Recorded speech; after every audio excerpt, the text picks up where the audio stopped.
everybody? Welcome up. Happy Friday, June 16th. Oh my God, I almost forgot. Welcome to the second installment of Trevor Altman's Crypto Chronic News.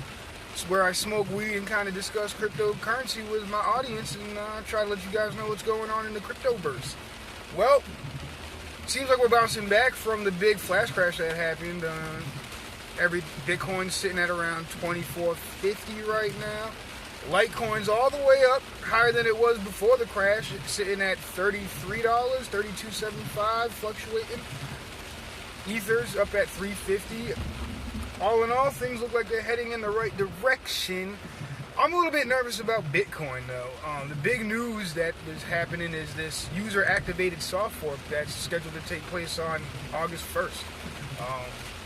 As if that wasn't crazy enough, for those of you who don't know, a user-activated soft fork is when a majority of the people who have the client installed upgrade to a different version of the software, basically, and refuse to accept mined blocks from people who haven't made that upgrade.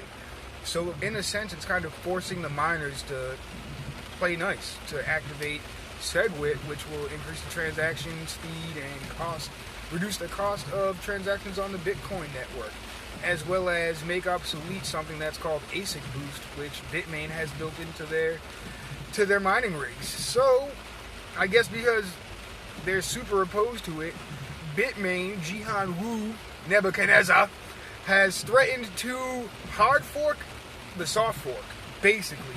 So, a few days after August 1st, when Bitcoin splits and becomes Bitcoin Unlimited and the regular old Bitcoin, Jihan Wu says he's going to fork one of those coins and create yet a third version of the Bitcoin software.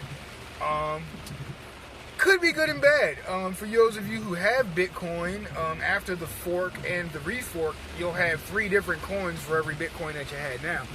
But downside is, consumer confidence is an issue in the cryptoverse, just like any other place that you might have consumers and people selling things who need to have confidence in the product that they're being sold. So I think my personal opinion is, and I mean I'm sure there's other people who feel like this, is that Bitcoin's not really going to recover right away to the $3,000 levels that we saw last week. I'm kind of feeling like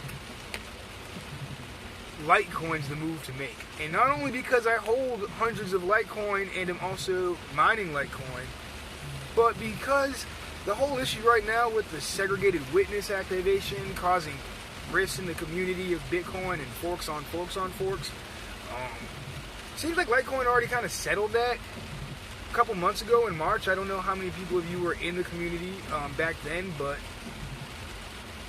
Litecoin creator Charlie Lee, Cobb Lee, threatened a user-activated soft fork to get SegWit passed, and then in true gangster fashion, flew over to China, hosted a fucking round table, met with a bunch of guys, Jihan Wu himself, Nebuchadnezzar, and then kind of passed the SegWit proposal, got 96% miner support on SegWit, and kind of it activated. So it pretty much everything that Bitcoin wants to be, Litecoin already is, aside from the name recognition and the benefit of being the first mover. And I think that's kind of what's being reflected in the price is people like me kind of look at Litecoin and we know what to expect. We know Ring CT is going to be coming out, a lot of new technologies and upgrades to the software that are made possible by the activation of SegWit are already scheduled and have been tested on the Litecoin network. I think it's undervalued. Don't take this as trading advice, but I really feel in my heart that, based on the amount of percentage increase in a lot of these crap coins that they have out there, I think that Litecoin should be a $100 coin. I mean, I'm not gonna lie, I bought a bunch of Ether at $7. The fact that it's at $400 right now, $350, or was that $400 the other day? I think that's pretty high. I mean, it seems like hyper speculation in a sense. There's not really any. I mean, they're doing a lot of great things with the Ethereum Enterprise Alliance, getting countries like Singapore on board to digitize their currency on a private blockchain based off of the Ethereum blockchain. And I'm all for that, but it was never meant to be a currency. It was only ever meant to be used as fuel to perform transactions on the decentralized applications that are going to be run on the Ethereum network. So when I personally see coins like Swarm City Token, who I feel has tons of potential, the ability to upset the market dominance of companies like Uber or Airbnb, Lyft, Craigslist, everything. And that token's only valued at $4 or $5, and there's only 6 million of them. Lets me know that like a lot of the price that's in Ethereum right now is pretty much based on the fact that it's needed to participate in ICOs, and I see a lot of manipulation. So I'm not gonna tell my viewers one way or the other where to put their money, but me personally, I've kind of divested myself of the vast majority of my Ethereum holdings. Feel like I've ridden that train as far as it can fucking go. I'm not trying to be super greedy. I will fully admit that I bought Ethereum at $7 and started selling it by the hundreds as soon as it hit $17. I thought that was a ridiculously quick return on investment. I was wrong. So you can call that as you want it. Maybe I'm wrong again. Maybe it'll go to fucking $1,000 by my birthday, which is August 5th, or maybe it'll come back down to somewhere in the $175 range. Who knows? All I know is, as a smart investor, I've parlayed my profits into another coin. I like the fact that Litecoin was pretty stable at around $4 for the longest fucking time, and then jumped up to $28 range, $25 range, and found support. Seems like it was accumulation phase was on again. I feel like the fact that there's only 3 coins which you can transfer fiat currency for on Coinbase, and the other 2, Bitcoin and Ethereum, as we know, have already enjoyed gains measured in thousands of percents in the last few years. I think Litecoin is just kind of like people are accumulating it. There's a lot of people that got a lot of Litecoin who can afford to sell at a profit and force the price back down to buy in lower. For those of you who don't know, what I'm talking about is, say someone like me who had a bunch of Litecoin that they purchased it for $4. Back when there was maybe only 5,000 people, 8,000 people on Poloniex trading on a good day. Damn, sorry. A little bit of a hydroplaning. When they see the price of Litecoin go to $32, they can literally, because they'll be in such profit, afford to dump thousands upon thousands of Litecoin onto the market, thereby kind of diluting the supply and forcing the price down.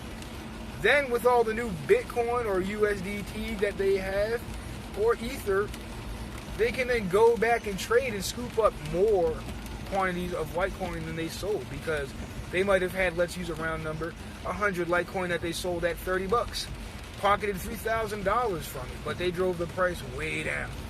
Now it's sitting at $25. They can go back in with their $3,000 cash that they've sold their previous Litecoin for and buy somewhere on the order of 20% more Litecoin than they started off with. I don't know what the exact numbers are, but let's say they sold 100 of them, $30 a piece, 3,000. 3,000 divided by 25 is $1.20. So they've got 20% more Litecoin than they had. Hold on to it, let the price go up to $30, $32 again. Sell, boom, drive the price back down and repeat the process. And I think because there's people who have so much Litecoin and not really too much, up until recently there hasn't been a lot of demand for it, a lot of buy pressure, they've been able to do it. I think those guys are going to get fucking wrecked soon. I think there's enough support. People are taking their money out of Bitcoin, want something that they know is stable, has some kind of leadership. I mean, cryptocurrency's famous for its decentralization, but at the end of the day, you need some kind of organization steering the ship, and the Bitcoin Foundation and the developers at core have kind of been letting this block size debate or transaction time debate carry on for a long time. Whereas with Litecoin, it seems like they were able to all kind of come together, the users as well as the miners, as well as the creator, Charlie Lee, Cobb Lee. Shout out, Chikuna Rise, man. You know what I'm talking about? And then kind of steer the ship in the right direction. As a result, the price went from like fucking $4 to $32, which is an 800% increase in the price, which is wonderful in crypto, something you'll never, ever, ever really see in that such short a period of time in conventional investments like banks or stocks or some shit like that. So I'm loving it.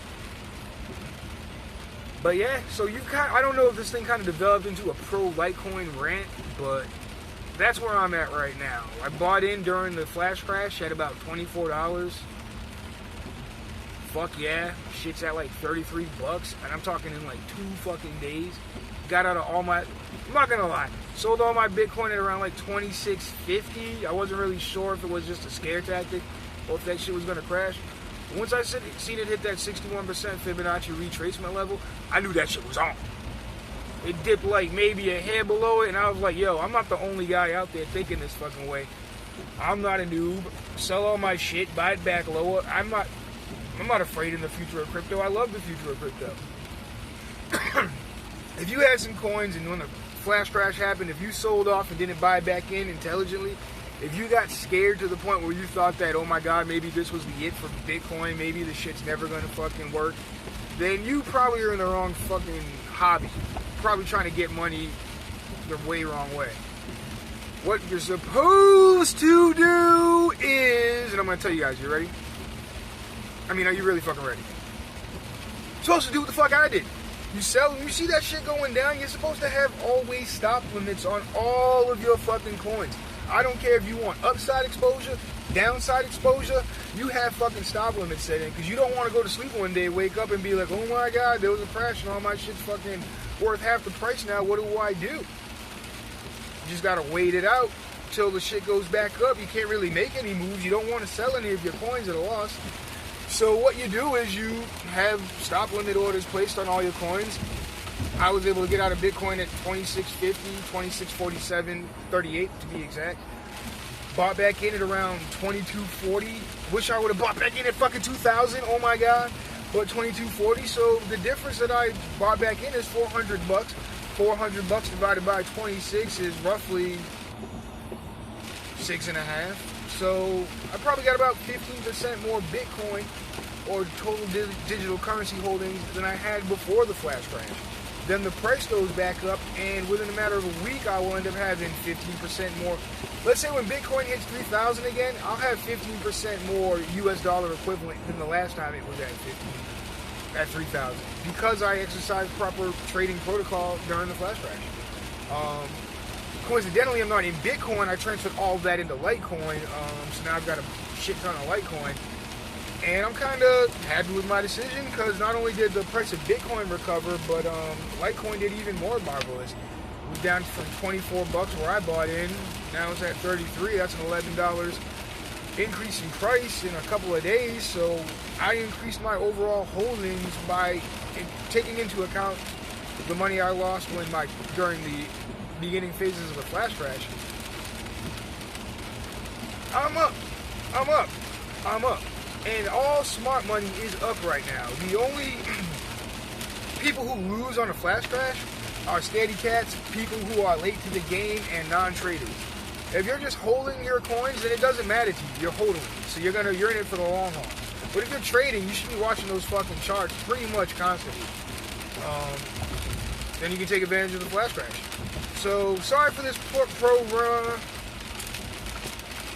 Litecoin rant. But I think the viewers should know that smart money made 35% in the last few days. Scared money probably lost 35%. But, you know, for every winner there's a loser. So you try to be on the winning side. Try to be emotionless. Shout out to my boy Scrambo from Emotionless Crypto Trading. Try to be emotionless. And you gotta have fucking balls, or vagina lips is steel in this fucking game. You can't be no geek off the street. You gotta be handy with that mouse click. You know what I mean? Earn your keep. Regulators mount up. Talk to y'all soon. Right now, I'm smoking on some fucking fire weed. Kind of let that shit go out. So I'm gonna get back to smoking. Finish my drive home from work on this rainy ass fucking Friday. Talk to you motherfuckers soon. Peace.